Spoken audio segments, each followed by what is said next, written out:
All right, ladies and gentlemen, the interview. Okay. Hello, everybody, and welcome back to another episode of Game On Epic Slam Press Edition. I am your host, Chris, and we have a special guest joining us today, Mr. Bill Fisher. Welcome to the show, Bill. Howdy, everyone. It's so nice to be joined by you. I've been a fan of Rift for a long time, and just for people who maybe aren't familiar with the name, can you tell everybody who you are and what your position is with the company? So I'm Bill Fisher. I'm the creative director for Rift here at Trion Worlds. I am the ultimate creative decision maker for all things Rift. All right, wonderful. Now, we posed some questions out to the community. We had a lot of stuff people responded with. I saw some stuff on Reddit yesterday. I was checking it out. Awesome. So are you okay with some Q&A today? Sure, absolutely. That doesn't mean I'm going to answer everything, but I'll give it a shot or say no. I totally understand. Well, let's get the big one right out of the way. There was a tease on your Twitch channel about 3.0, and people want to know if there's any information on classes, on anything, any tidbits that, like, for example, people wanted to know about some souls. You guys had talked a little about that, if I recall correctly. There are definitely some new souls coming with 3.0. Those are under development. They're playable internally right now. And we've been, 3.0 is going to be a ways out from now. It's a lot of development to really put out an expansion like we're talking about doing. But there's a little bit of chatter around the office of starting a really, really early alpha for those new classes as well. So in the upcoming weeks and months, people might get a chance to play those on PTS, maybe through some contests and things like that. Okay, awesome. And is your ultimate goal to have everybody be able to play every role, I guess, in a dungeon group? I mean, that's the sense I've gotten, for tanks. We've kind of definitely expanded in that direction. It didn't start out as a goal in Rift to do that. We kind of had, a little bit of that, the usual breakdown, the usual Trinity sort of thing. But something that we've really enjoyed doing with Rift is kind of breaking the rules. I've been making MMOs for a long time, and so has a lot of the team, and once you've done a lot of stuff, you can start breaking the rules. That's what they say in English class, right? First you have to learn how to write, then you can start breaking the rules. So definitely, yeah. I mean, healing warriors, healing rogues, I mean, who's ever heard of that? That's crazy talk. Why not, though?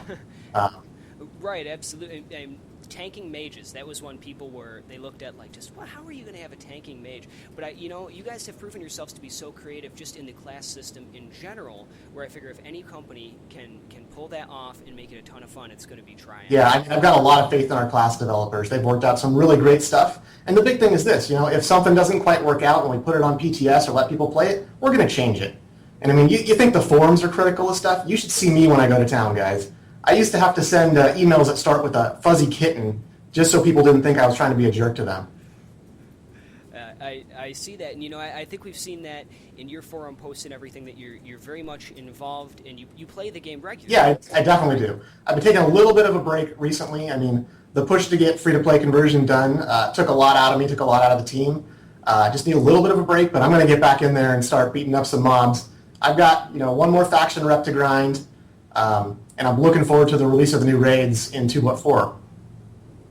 Absolutely. And can you talk a little bit about 2.4, what players can look forward to in that patch? So the biggest things really are the two new raids that are coming. So we're going to be taking players actually to the plane of Earth, as well as the outside of the Infinity Gate. So it's two different raid lockouts is kind of the idea behind this. And one is much more focused on the Architects, the Architect Queen, that sort of thing. And then the Infinity Gate we're going to have a little more fun with. It's kind of more like a Dial-A-Boss, really. So people that are familiar with the Infinity Gate area of Steps of Infinity, you'll see the gate actually open up in the sky, things like that, and you'll kind of call in certain bosses. Like right now on PTS, people are able to fight a 20-man version of Volan, a specific encounter built around that. So that's really been shaping up to be a lot of fun. And I know there's a lot of iteration the class guys have to do. The VFX aren't there or anything yet, but it's shaping up to be great. Beautiful. And, you guys have really, I think, push the envelope in terms of what players can expect in terms of patches. I mean, for quite a while, you guys, it was just every time you would turn around, there was some new big feature coming. Free-to-play really looks to kind of bring that back. I mean, preceding free-to-play, there was a little bit of a lull. It stretched out a little bit further than I think it was right around launch. But I've been impressed because free-to-play comes, you have a new event that's coming just afterwards to get people back into Silverwood and Free March. Can players expect that pace of content updates to get back into gear for what I think what was initially out there, that few month cadence. I guess, what are your plans in terms of iteration now that the general goal, and I'm going to say goal, and I'm going to keep saying it because somebody out there is going to listen to this and say, no, you promised, Bill, you promised. Our goal is to be able to do every 3 months do a major patch. Now, get towards Christmas time, maybe we'll do a 2-month patch, maybe that'll go out to a 4-month patch, but we really want to keep it pretty steady and pretty even. Now, in addition to that, we obviously do our weekly updates every single Wednesday. Unless something catastrophically goes wrong, we're going to push something out. Class balance may go into that. If we need a little bit of new content, it may go into that. Maybe we'll do a 2-month patch, maybe that'll go out to a 4-month patch, but we really want to keep it pretty steady and pretty even. Now, in addition to that, we obviously do our weekly updates every single Wednesday. Unless something catastrophically goes wrong, we're going to push something out.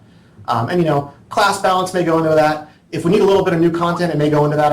A couple weekends ago, I put in a couple of new Warfronts on the weekend, pushed those out. One of our developers, Mr. Jones, went ahead and put in some open world PvP quests that went in, I think, this Wednesday. I know people are pretty excited about that. So, we will push content out. Sometimes we'll save it for the big patch, and sometimes we'll just get it out as soon as humanly possible. Absolutely, and that's really great. And we see that, and that excites me about free-to-play, that it opens up some doors for you guys. Now, we had some specific questions on what free-to-play might mean in terms of additions that are coming. One of the big ones was dimensions. People are, I guess we've gotten questions about making them more relevant, adding more visibility to, I guess, some of the lower ranking dimensions, maybe new features, anything like that. Can you reveal anything on kind of how Tryon sees dimensions and maybe where you'd like to see that go, or where the development team is going? Sure. We actually had an interesting meeting about this the other day. So it's a couple of there's one really big thing in the works and a whole lot of small things in the works. So one of the really big things that's in the works is, and the engineer's not started on it yet. He's hoping to start looking at it today. So again, no promises, guys, and I know I've hyped this on the forums a little bit. We're looking at allowing people to make kind of their own war fronts or whatnot within their own dimensions. Wow. So I know that sounds completely crazy, and it kind of is. We'll see if we can actually pull that off. Because, a lot of people have said that they want to have their own 5v5 tournaments, they want to have their own 10v10s, whatever they want to do. We're looking at making that possible with a few building blocks that allow them to set the respawn points, allow them to kind of set the rules for the dimension, and we'll see if that can come to fruition or not. It's probably a lot of work, guys. I'm not going to lie. And I said it here. That doesn't mean it's going to happen, but that's what we're shooting for right now. We want to make these spaces that you can really customize what's going on in them. That just sounds so interesting, and it's one of those features where I've gotten this impression from you guys that you want to have everything that players expect at this point, but you also want to give them the unexpected. You said that there, and I've played a lot of MMOs. I have to for my job. That completely unexpected, and it just sounds so cool. So, when would players be looking at seeing more information on this? Is it in the next couple of weeks? The engineer that's supposed to be looking at it is triaging some other issues right now. But as soon as he kind of gets back to us of what the scope of that project's going to be, that's when I'll be more comfortable speaking more about it, right? So again, he could come back and say, you know what, we had the meeting, we're very excited about it, but this is going to be 6 months of work. I'm probably going to shoot it in the head if it's 6 months of work, to be very honest with you guys. That happens a lot behind the scenes here too at Tryon. We have a lot of crazy ideas. We look at a lot of suggestions from the players, and we go, can we pull this off in a reasonable time frame at a quality level we're going to be happy with and the players are going to be happy with? And if it doesn't work out, it doesn't work out. And that's why, I know the marketing and PR teams kind of get upset at us sometimes because we won't let them pimp all of the features for a patch too early. Because a lot of times, guys, there's been so many things that have just died on the table. We've killed more features than we've put into the game. And I can imagine that. You guys have such a creative team there. You get so many creative minds together. These ideas kind of come to the forefront. And at the end of the day, it's budget, right? Budget and time. It's mostly it's time and passion, right? If somebody's more passionate on the team about another idea, we're probably going to go with that idea.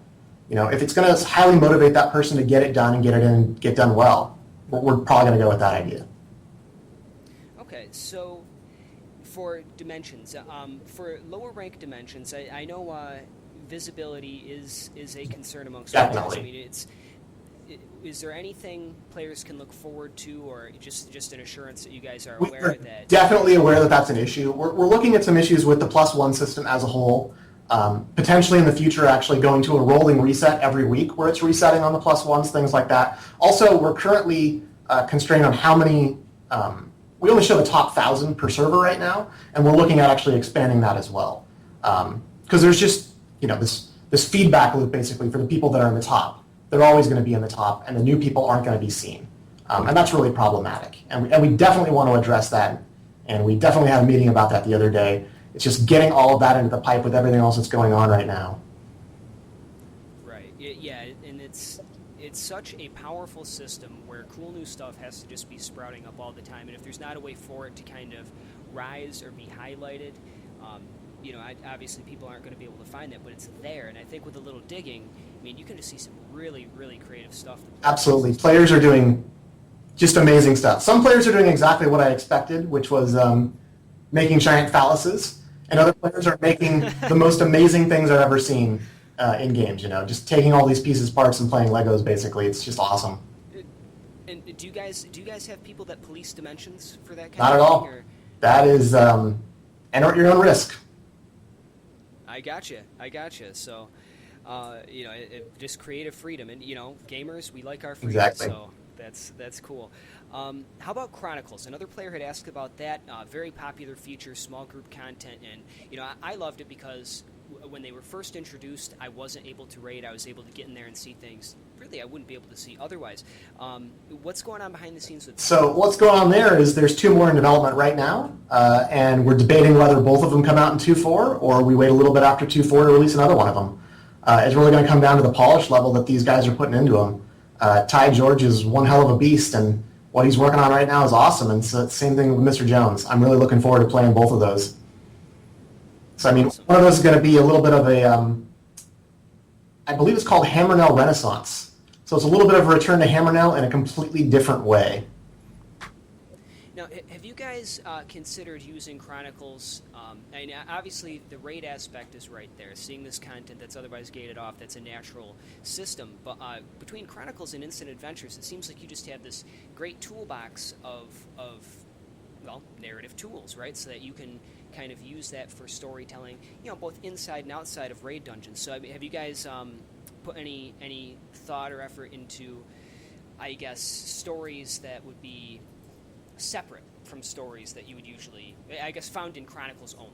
Would be I think you saw a little bit of that actually kind of expanded with some of the original Chronicles. I mean, the River of Souls Chronicle was kind of a different view on the entire story of Elspeth. It was the story of her, going in there initially, and it tied up a couple of loose ends, at least in my mind, with Asha and some other stuff going on there. I'm not going to talk too much about that. But it's definitely something that we do consider as we go on. We want to make sure that the Chronicles aren't just a rehash of something that's already been done. We want to be able to tell people compelling stories. And the same thing with the initial Level 60 Chronicle. That's telling a whole different side of the story that the Raiders are seeing one side of that story, and the solo duo players are seeing a different side of the story. So it's definitely something we take into consideration.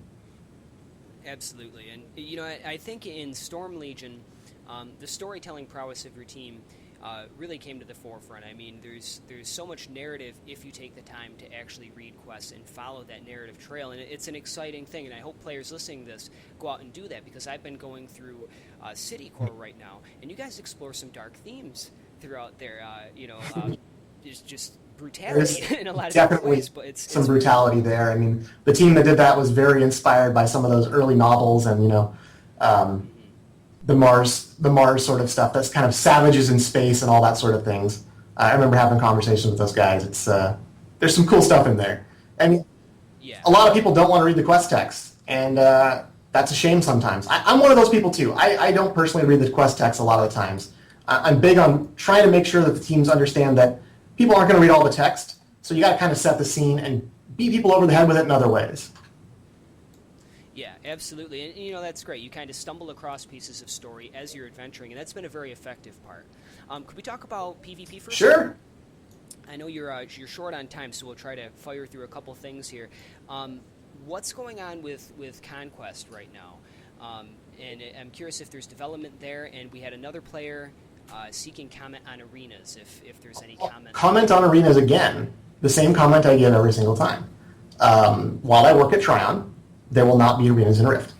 So, when I no longer work at Tryon, maybe you'll get your arenas. But they're not happening in Rift, right? We're not going to support that as a system right now. We're not looking to sign up for that. We're not looking to balance around that. That's why I want to give people things like the PvP dimensions, so they can set up their own tournaments, their own groupings, and their own way to play that stuff. I don't want to force everyone into playing that. In regards to Conquest, Conquest is very interesting because I actually view Conquest as probably my biggest personal failure. I'm not happy with it. I've never been happy with it. I never will be happy with it no matter what I do to it. But it's not going away, guys. It is a part of the game. There are people that enjoy it. And we are looking at ways to make it better. I got some pieces of code the other day. So I've got a little bit of stuff cooking on the back burner right now for potentially a new Conquest map with its own new gameplay mode. But trust me, it's on my radar. It's never been off my radar. It's been on my radar since before we did it. You know, we're really trying to scratch the itch of the open world PvP without it being that. And it's a very hard thing to do. Because the reality is most people in these games, they say that they want open world PvP, but what they mean is they want to kill other players without being ganked while they're questing. Right. And I think people, they look towards, old style RVR and things along those lines. And there was an interesting question, just from a design perspective, what would it take to implement into Rift a real open world RVR setting? Obviously it's not built for that, but we had somebody ask, just in terms of off the top of your head, what kind of man hours and money would it's not just about the man hours, guys. It's about the reality of the way we have to change the game. So putting RVR in is really about subtracting other elements of the game in Rift. We have to really get rid of instances. We have to do all of our progression through open world sort of things. We have to lock the servers down a lot more. There have to be no instances, in my opinion, pretty much. You have to be fighting over a real resource. There has to be real loss and real gain. And that's not the sort of game that Rift is set up to be at all, unfortunately. So as much as I would like to give people that, we can't. The game is fundamentally not that. So it's not just about man hours, guys. It's about fundamentally changing the game that is built. Right. I think if we switch to something like that, people look at, why can't you just put a zone in? And I think we can look to other examples in the industry that when you shoehorn things into a game in some cases, it may not work, it may not work well. And, to that level, Conquest, I thought, was actually very fun. I had gotten in there. I'm one of the players that really enjoyed it because of that mix of PvP and PvE. So I'm excited to hear that there's some further developments that are going to happen there. It's a really hard problem, though. I just want to kind of harp on this a little bit more. I mean, it's a really hard problem because a lot of people also say they want this sort of thing, but then when confronted with the reality of it, they don't play it. They just don't. Guys, I'm a hardcore PvPer. I have hardcore PvP in other games. I have been part of alliances that have literally shut down entire servers because we dominated so much. I know what it's like to be on the winning side and the losing side, and unfortunately, it's just not really good business. And Rift is not specifically the business set up for it. Right. In terms of business, how is the transition going? I think it was pretty clear from people that were in the game beforehand that this was never a transition because Rift was in some dire point. So now that you've actually switched over, how is free-to-play succeeding for you? And if there's any, statistics, we're stat fans. I know sometimes you can't share that. Stare the stats. That was not the word I meant to find there. I cannot stare the stats because I believe there's going to be a press release next week talking about that sort of stuff. So if I steal Katie's thunder, I'm pretty sure Katie will kill me. Let's just say it's been doing tremendously well. Absolutely tremendously well. The sort of projections that the marketing department and myself put together for what this was going to do, we missed the mark by a wide margin. We are so fantastically above our plan.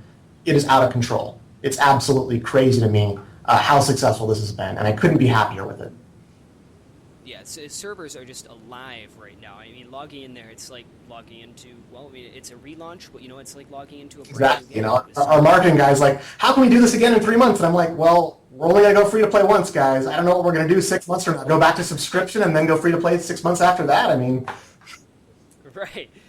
Yeah, that would be a tricky one. Well, I think you guys keep doing what you're doing. You're going to experience, more success and hopefully just keep growing. I mean, because what was enabled by the development philosophy behind your game in the first place was just exceeding all expectations. When you guys launched, there weren't other MMOs that launched with as much and as high quality of content as you had. So now I see it's like opening doors to kind of the next era of Rift. Can I throw just one more? Throw a couple more. I've actually got about 10 more minutes if you want to go that long. Okay, great. We did have some questions on optimization. Personally, I don't really have an issue there, but it does sound like some people are wanting to hear if there are concerns with optimization. Have you heard of this? Yes, absolutely. Absolutely. The game was built on a pretty old engine. It was, customized for up. I know a lot of people throw out, it's built on Gamebryo, it's terrible, blah, blah, blah. Well, that's not exactly completely true, right? It's not just that. There's a lot of things that we added to it, a lot of high-res stuff we added to the game. And yes, we're absolutely looking at optimizing that. We've got 2 guys upstairs right now, 2 engineers that are looking at it full-time. And it's a lot more complicated than it sounds, really. It's not like there's just a switch we can flip and go, the game runs amazingly well now. Those guys are getting into it. They're getting very deep into the engine, and they're seeing what they can do. But we definitely know about it, guys. There's not a day we don't hear that complaint, and mostly from members of the dev team, actually, of make this run faster. Okay, cool. So we'll keep an eye out for that, and that's always a good thing. And I think it's what people sometimes don't look at is that it's in your interest to optimize. Absolutely. Right? The more systems a game can run on, the more people can play the game. So that's something obviously that you guys have been looking at and will continue to. And then the other one, and this one is from our editor Bill Murphy, and I've heard it kind of echoed a couple different places in terms of actually getting to the level cap, and he's curious if there's been any discussion of offering alternate ways to level up, or how, I guess, apart from just the straight line leveling content, what other ways people can take advantage of or may be able to in the future to get to cap and have their own... I think there really are a lot of different ways to level. I mean, if I'm going to play through again with a brand new character, even though I've already got quite a few, I'm going to go the instant adventure route for a little while. I'm going to chase zone events. I'm going to PvP my way through. So I don't think Rift is really limited to just following the quest path. That's really a boring way to play Rift. Go hit some IAs, go hit some zone events, PvP, do everything that's really out there. I mean, when you hit level 50, hop over to the expansion, do some carnage. Again, chase some more zone events, do some rifts. There's so many different ways to really play. I mean, if you got a couple of friends, hop into a dungeon. There's already a lot of ways to level, guys. Yeah. Yeah, and I think the switch to free-to-play, I mean, we're getting bonuses, right? I mean, it's more conceivable to level just doing what you enjoy doing than I think it's Absolutely. ever been. And I mean, Rift is a very, very, very fast leveling game, especially up to level 50. It definitely slows down there when you hit the expansion content, but Rift has always been a very fast leveling game. Yeah, in terms of the 50 to 60 content, what's your guys' take on that? Because some players seem to love that it takes a little longer, some players not. And in my experience, it seemed to take longer when I was only just going the questing route. When I mixed in these other elements, yeah, it really seemed it's definitely going to go slower if you're just doing the questing, if you're skipping the carnage, if you're not taking part in zone events, and you're not PvPing. I mean, some people just want to play that game. They just want to, point A to point B to point C and follow the quest line. Yeah, that's not really optimal, guys. And also, if you really want to level that much faster, support the game and go buy an EXP pod, guys. I'm not going to make the EXP curve from 50 to 60 tons easier. There's no incentive for us to do that whatsoever. And I'm not saying that to sell the XP potions. I'm saying people tend to enjoy it. So there are those people that do enjoy leveling a little bit slower. And we're also not going to make it, 15 hours to get to max level in Rift. That's not the game we made. It's not the game we're going to make. Right. In a way, I think people want things that maybe aren't the best for them in terms of the game experience. And, that's not a rule all the time. But, when you open the door to leveling super fast, for example, that's the quicker that certain players will be done, or certain players have to enter into a whole different play style. And, I think for a lot of players that maybe this is their first game, that's just not something that they would think about, right? But it's definitely a concern for you as designers and what's going to result in the better experience. Yeah, and I mean, there's plenty of people that play these games just to play the end game. There's plenty of people. But there's also a very large amount of people that just play them for the leveling experience, and then they're done, guys. I wish that wasn't the case. I wish everyone played Rift forever, but there's plenty of people that play the game, level to max level, and they're like, I had a good experience. Cool, I'm moving on to the next thing. And that's okay. That's totally fine. Yeah, and it's different things for different people, and that's what's great about Rift.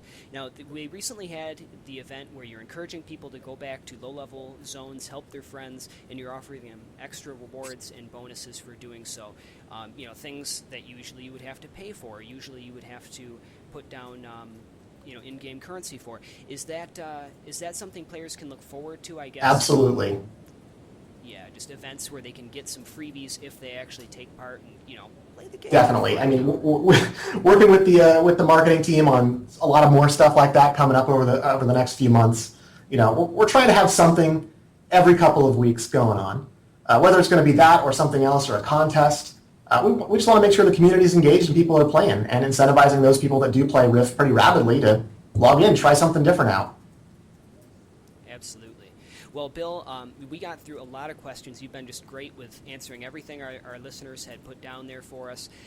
Is there anything that you would like to get out there for the readers and listeners of MMORPG.com, or just any message you'd like to send to the people who hear this on the stream just after? You know what, guys? Rift is now free to play. Go out and give it a shot. You've got nothing to lose. I'm not here to try and suck money out of your wallet. Really what the team here is trying to do is make sure that we're producing a really high-quality game. We're giving it away for free, and we think it's worth some money, and hopefully you will too. So if you like it, come support it. And if you don't like it, well, I guess you lost an hour or two. I mean, getting into the game's pretty quick. So if you don't like it, right. Hey, sorry, it wasn't the game for you. Yeah, and come back and try again, because you give it 6 months, so proud of you. It's pretty much a whole different game every 6 months. Well, Bill, thank you so much. Again, you're always welcome to come back, and I really hope we can talk at some point in the future, because, personally, I'm a big fan, and it's kind of a thrill for me to be able to sit down with you today. So Thank you. It was great to be here.